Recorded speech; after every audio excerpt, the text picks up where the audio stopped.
Aventureros, sed bienvenidos a Desafío Viajero. Hoy llega una de esas entrevistas que a mí me encanta. Vamos a hablar de temas históricos, de temas curiosos y sobre todo de asuntos que están muy relacionados con nuestra historia. Porque, ¿y si os digo que el ajedrez y las reglas actuales de este juego están relacionadas con España y sobre todo con la época de la reina Isabel la Católica? Bueno, pues para hablarnos de la nueva obra que acaba de presentar Luis Zueco, El tablero de la reina, tenemos al propio autor, que Luis Zueco va a estar por aquí por primera vez en Desafío Viajero. Nos va a presentar El tablero de la reina, que ya la podéis encontrar en todas las librerías. Así que preparados, aventureros, comenzamos.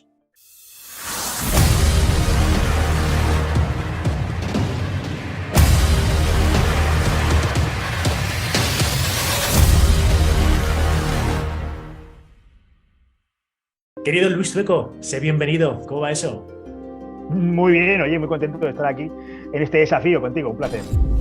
Un placer de verdad que antes te lo estaba comentando off the record, que yo hace muchos años que te sigo la pista, ¿no? Y fíjate, me acuerdo que tenías una sección hablando de castillos tiempo atrás, ¿no? Sí. Y el libro este del Escalón 33, que fue el primero de los libros que me leí de los que has publicado, me impactó muchísimo e hizo que fuese directamente al Castillo de Mora de Rubielos a ver qué encontraba por allí, ¿no? O sea que me gusta porque eres de esos autores que escriben libros que luego el lector quiere ir y conocer los lugares. Sí, esa siempre ha sido una de mis intenciones, ¿no? Que no sé si decir hacer turismo literario o turismo cultural, pero la idea es que los escenarios que salen en mis novelas son siempre muy importantes, vienen a ser como un personaje más. Y yo creo que esos escenarios, si tú decides visitarlos, como dices en tu caso, pues veas lo que yo te he contado en la novela, ¿no? E incluso lo incentivo, ¿no? Que un poco que la intención sea esa, que si la novela, se has terminado la novela y te ha gustado, pues que decidas coger el coche, el tren y vayas a viajar sobre todo pues a ver castillos, pero también a ver ciudades que aparecen en la novela. Yo lo trabajo mucho, ¿no? Porque siempre yo también estoy ligado al mundo del turismo, entonces me sale natural, ¿no? Que los escenarios de mis novelas al final también se conviertan en lugares turísticos para el lector. Ujú. Oye, no sabía que estabas metido en el tema del castillo de Grisel. Yo me he alojado allí alguna noche. Es un sitio espectacular, ¿eh? Para pasar una noche en un castillo. Claro, es dormir en un castillo, es algo siempre, es algo especial, realmente no es tan fácil, ¿no? Bueno, en España tenemos muchos castillos, pero realmente poder dormir en un castillo, bueno, hay grandes paradores, ¿no? Pero yo creo que son demasiado grandes, ¿no? Y además han perdido un poco ya la esencia. Yo siempre he pensado que eso era algo que tenía que traer gente, ¿no? Dormir en un castillo, aunque eso fuera una noche, y la verdad es que funciona muy bien, la gente se va muy contenta cada uno. Es una experiencia más, por lo menos pues, poder pasar una noche entre muros medievales. Ujú. A ver, Luis, si alguien llega ahora mismo a una librería, ¿no? Y ve el tablero de la reina, va a ver pues, una reina del ajedrez, ¿no? Por tanto, el ajedrez está ligado. Vemos por aquí a Isabel la Católica. Vemos que si metemos esto en la coctelera, le metemos un poquito de historia, de misterio y de cultura, nos sale esta pedazo de obra que acabas de publicar. Pero claro, la pregunta es, y me encanta hacértela a ti, ¿de qué va tu obra? Bueno, mi novela sobre todo es una aventura, ¿no? Yo creo que la historia es aventura. ¿eh? Para mí siempre lo que me ha traído de la historia es eso, es vivirla como una aventura, esa es la clave, ¿no? Entonces es un viaje al siglo XV, a finales del siglo XV, a la época ya bajo medieval, ya los albores, ¿no? El inicio de la edad moderna casi está en ciernes, ¿no? Ya lo puedes palpar en la novela que hay cosas que están cambiando, ¿no? Sobre todo, pues, en temas como pues, el inicio de la burguesía, el comercio, los grandes viajes. Ahí hay algo, ¿no? Ya la realeza en este caso intenta ya romperse del dominio de la nobleza, centralizar más Ujú. el poder. Bueno, ya ahí empieza a haber un caldo de cultivo de lo que luego va a ser algunas de las características de la edad moderna.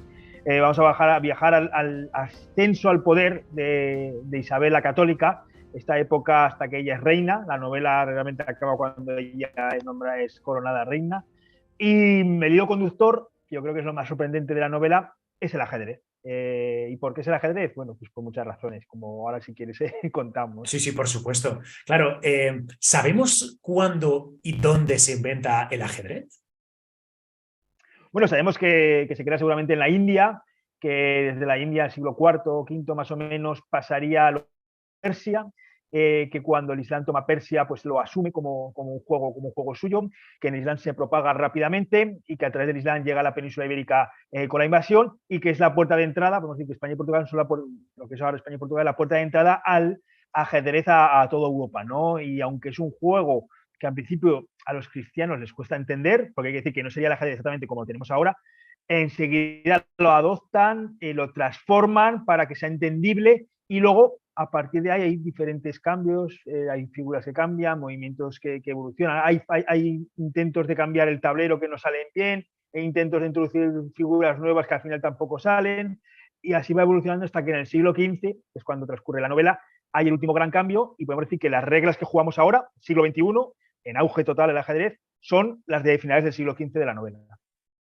Es decir, el ajedrez actual, con las normas actuales, se inventa o se modifica en España. ¿Estamos hablando de España o de Europa en general? España, todo para decir que es España. No sabemos exactamente. Bueno, tenemos el documento más antiguo que se habla de los movimientos. Bueno, el último gran cambio es la reina. La reina es una figura que no está en origen en el ajedrez, que no está en el ajedrez persa ni en el Islam, y que parece ser que había una figura anterior que es la alferza, parece ser que era una especie de visir, de defensor del rey, una figura con movimientos muy limitados que lo que hace es proteger al rey. Eso en las cortes cristianas no termina de entenderse muy bien, teniendo en cuenta que al lado del rey está la reina, pues se produce un cambio, esta figura muta a convertirse a la dama o la reina, pero con los mismos movimientos limitados. Entonces, eso es así casi toda la Edad Media, hasta que a finales del siglo XV, principio del XVI, la reina de repente se transforma, se vuelve una reina furiosa, que se dice a veces, y consigue casi todos los movimientos de todas las figuras y se convierte en la más poderosa. Entonces, ¿cuál es el primer documento donde aparecen reflejados los movimientos actuales de la reina? Bueno, pues es un poema en valenciano de 1475. Y el primer tratado, pues es un tratado también que aparece en Valencia. Y el siguiente tratado, muy contemporáneo, uno que se conserva, es el único de estos tres que se conserva, que está en la Universidad de Salamanca.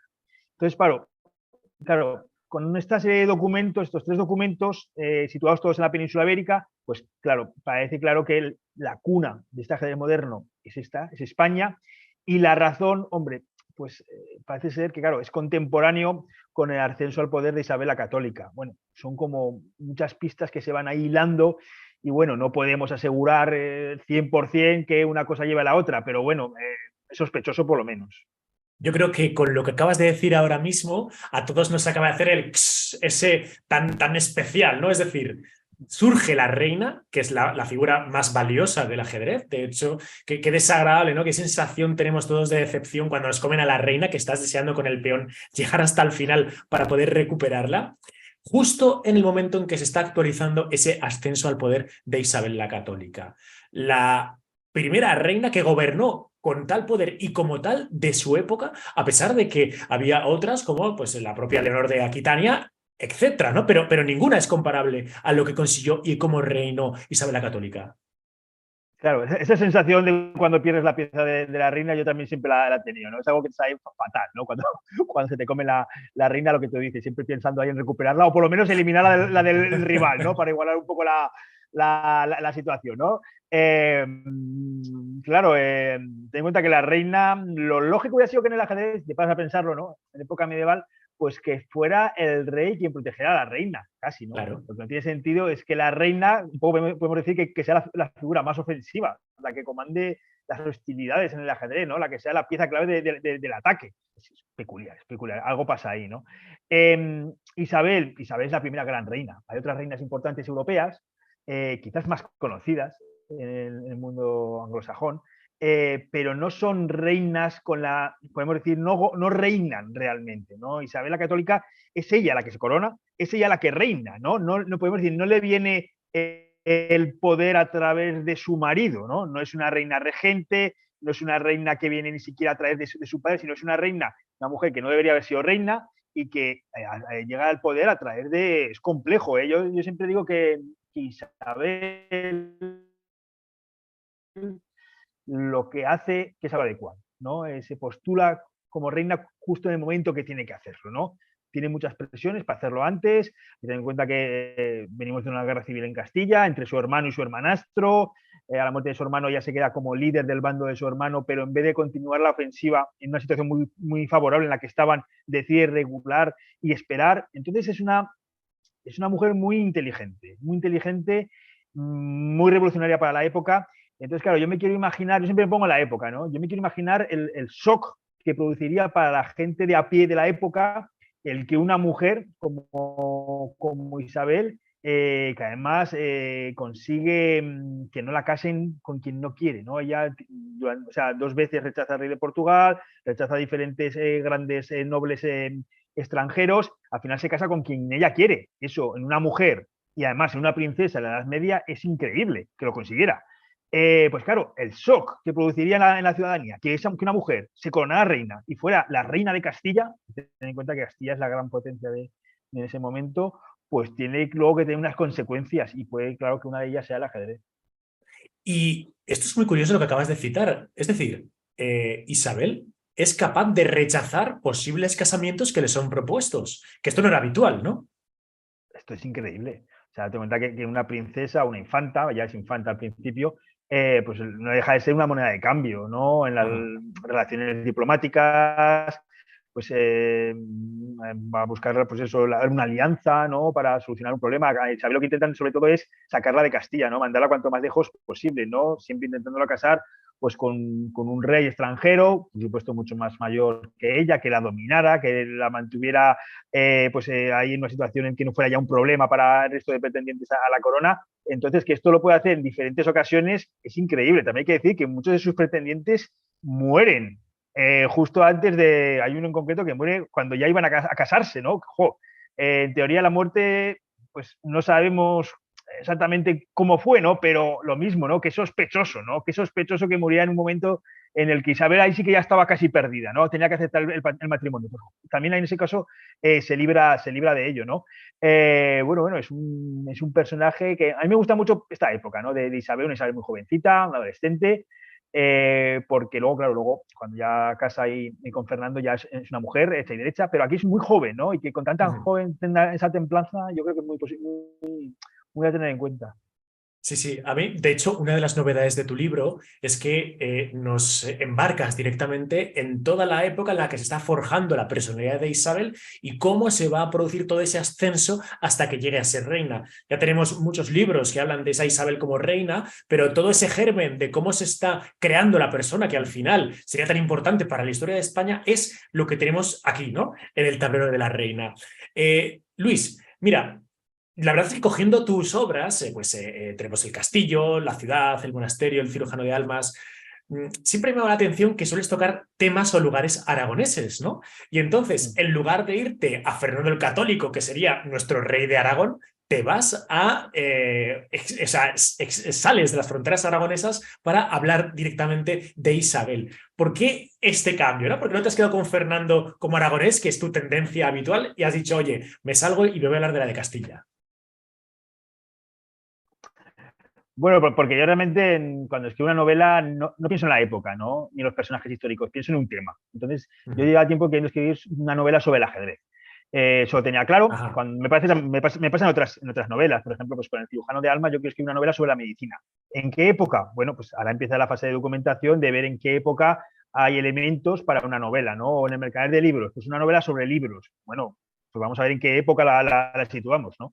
Pues en el ajedrez, yo tenía claro que era una novela sobre el ajedrez, son 1500 años de historia del ajedrez, pues bueno, había que empezar a buscar, ¿no? Es un proceso largo, a mí me gusta mucho, porque es mucho de documentación, pero también ya de imaginar una posible novela, ¿no? De hacer líneas argumentales, de personajes, tienes que ver una época en la que pueda funcionar, qué personajes históricos hay en esa época que puedan servir para una trama, qué otros personajes de ficción puedes crear. Entonces, a base de buscar y de buscar en el ajedrez, encontré que la época era esta, era el siglo XV, y realmente es el ajedrez el que me lleva a Isabel, ¿no? Entonces no es premeditado. Yo realmente lo que busco es una novela sobre el ajedrez, en este caso sobre ese cambio, sus últimos cambios del ajedrez, y claro, el personaje es Isabel.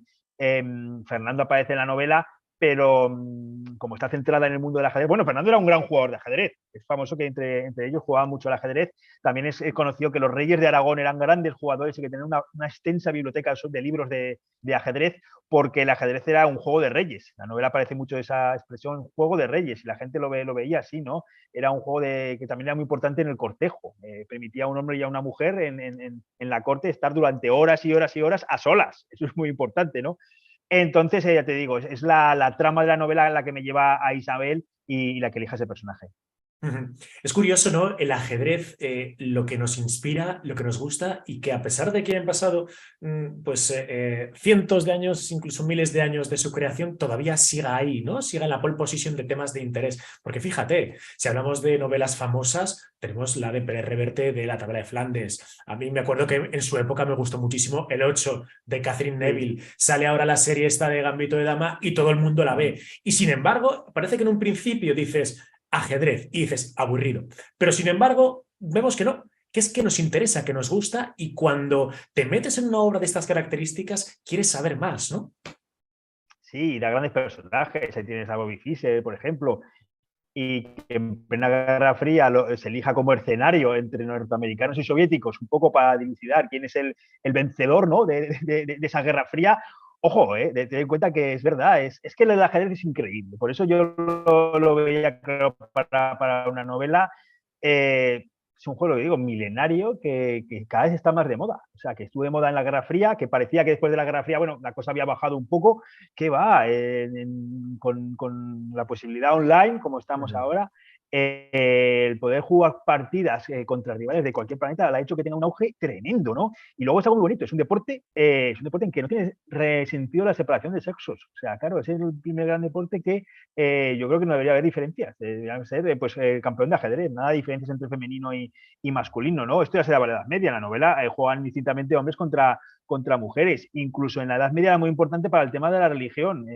Alfonso X el Sabio lo ve como un elemento clave de la convivencia de las tres religiones, ¿no? El que puedan jugar al ajedrez judíos contra cristianos, contra árabes, lo podían hacer, no estaba prohibido. No había muchos ámbitos sociales donde pudieran relacionarse las tres religiones, ¿de acuerdo? Estaban como muy compartimentadas, ¿no? Pues aquí daba la posibilidad de que entre ellas se relacionaran. O sea, era clave para la convivencia, para él, ¿no? En Castilla. Y de hecho, Alfonso X el Sabio, en la novela aparece su libro de los juegos, pone mucho énfasis en el ajedrez. Era un elemento vertebrador del territorio de la corona de Castilla. O sea que todos estos elementos hacen que el ajedrez, ¿por qué? Bueno, pues yo en la novela intento explicar, ¿no? Pero ¿por qué tiene estas características, ¿no? Que van pasando las épocas y se va no reinventando, sino que se va adaptando a la época y siempre está en el candelero.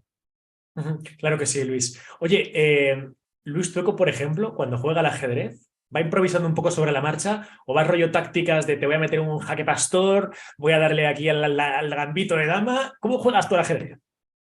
Hombre, yo decía que ahora me gusta mucho el ajedrez ultra rápido. Siempre me había gustado jugar al ajedrez rápido, ¿no? Lo que pasa que, sobre todo, yo jugaba mucho de pequeño.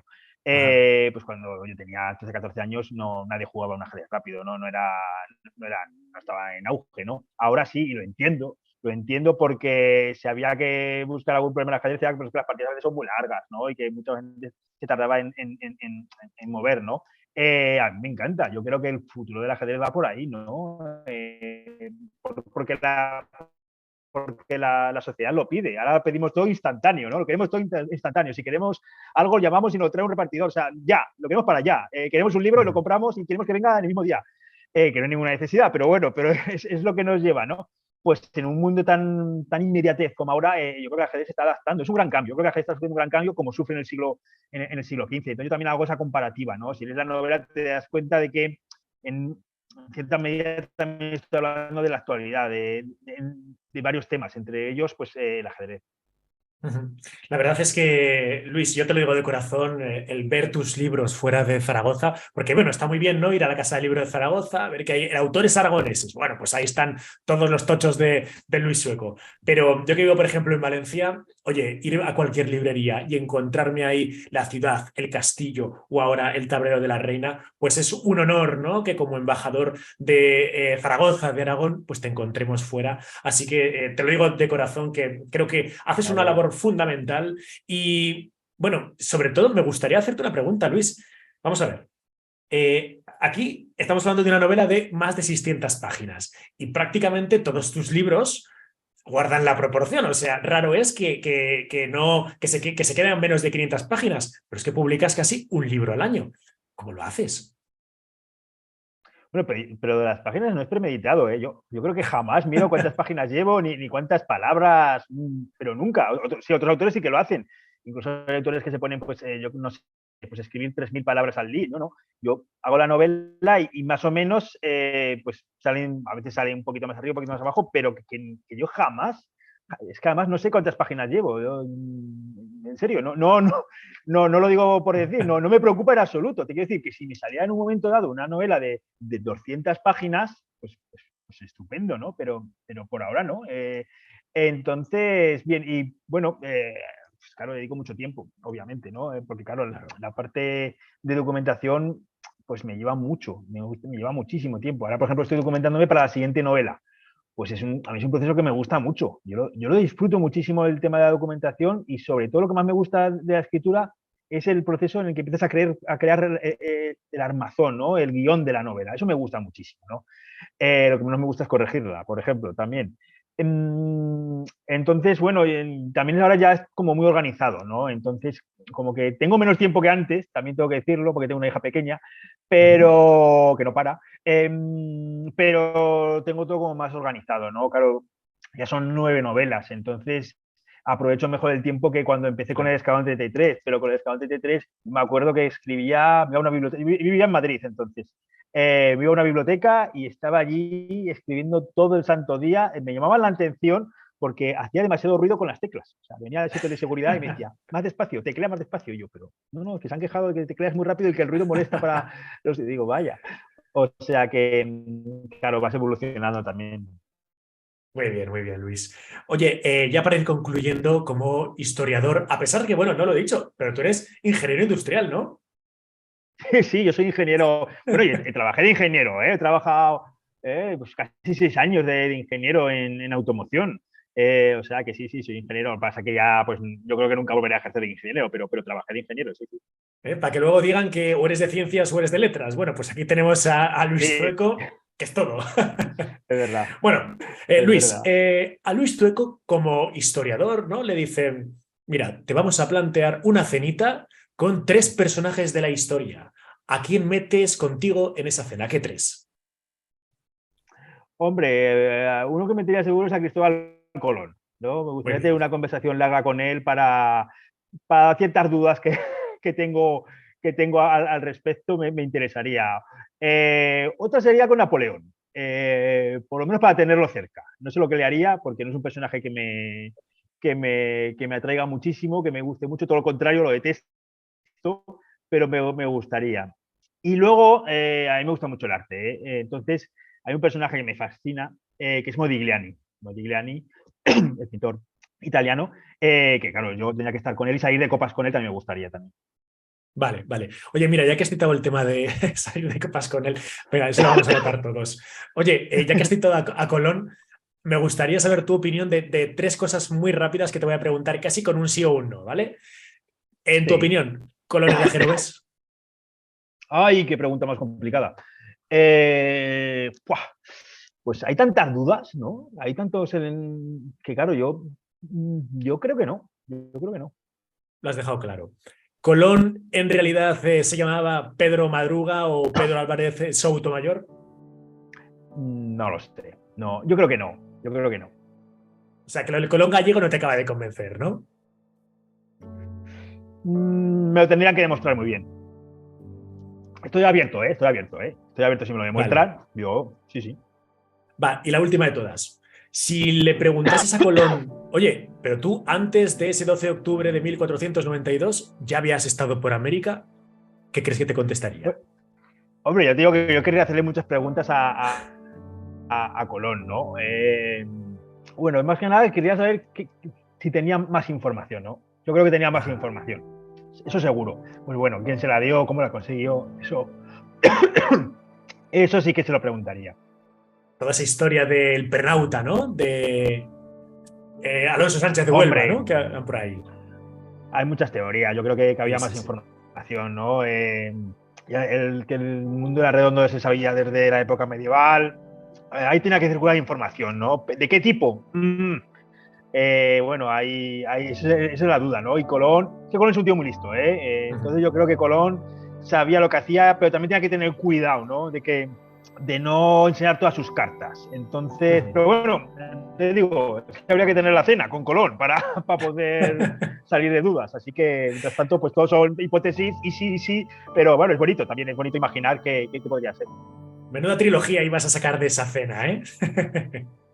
Sí, hombre, también me gusta a mí mucho el momento que, bueno, cuando deja Colón, ¿no? A los primeros europeos que deja allí, lo que sucede con ellos, cuando vuelven están todos muertos, ahí también hay una trama interesante, ¿no? Lo que ocurre es que, claro, el descubrimiento de América da para mucho, ¿eh? Ahí ya es un tema, a mí me fascina, pero yo, por ejemplo, en la novela del Mercader de Libros trato más el tema de sus hijos, pero Colón es un personaje brutal. ¡Buah! Es que demasiado poco se ha utilizado para lo que da de sí. Desde luego. Pues nada, Luis, que muchísimas gracias por haber estado en Desafío Viajero. Creo que ha sido una entrevista muy agradable, pues de un año para otro y sobre todo pues dos adoradores del mundo de los castillos.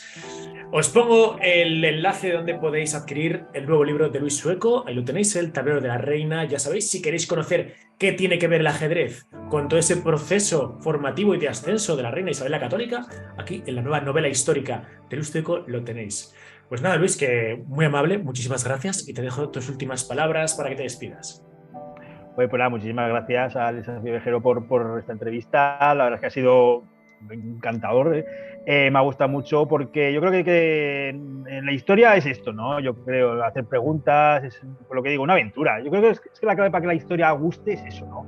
Es que es verlo como una aventura, nunca como una clase de fechas. Es. No es importante que te sepas una fecha o no caigas en un reinado u otro, ¿no? Lo importante es entender cómo hemos evolucionado, ¿no? Y para comprender el presente y un poco vislumbrar el futuro necesitas la luz del pasado. Si el pasado vas perdido, vas a ciegas, ¿no? por la vida, ¿no?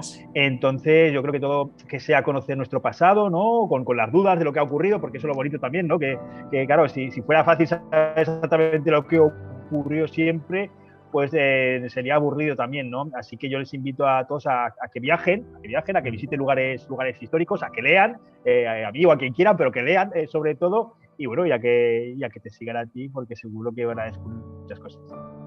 Pues bueno, muchísimas gracias, Luis. Y ya lo sabéis, aventureros, nos vemos el domingo con nuevo documental, nuevo reportaje. Hasta la vista.